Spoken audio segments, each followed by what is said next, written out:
after nung matanggal siya sa pagiging Senate President, naiba na yung kanyang takbo ng pag-iisip, yung kanyang pananalita. I mean, hindi na nga siya kinakausap ng lahat ng members ng majority. Even sa minority din. In the case of Senator Cayetano, walang kumakausap sa kanya. Hanggang ngayon, walang kumakausap sa kanya ng majority. So, siguro kailangan niya ng attention, pero hindi tama yung attention na gusto niya.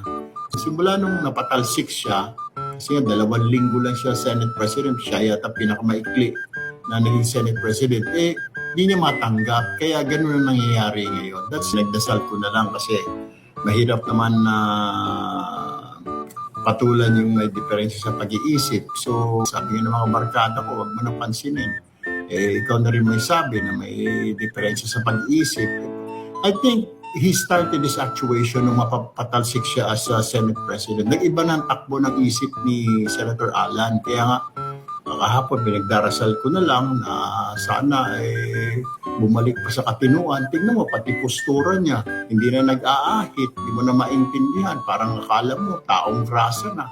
Yung mga forma niya, hindi, pati mga pananalita niya, parang out of the blues, biglang nag-i-snap na lang ng ganun. So, let's just pray for Senator Alan Cayetano for his speedy recovery. Kasi I believe baka nagkaroon ng nervous breakdown nung matanggal siya 2 weeks lang.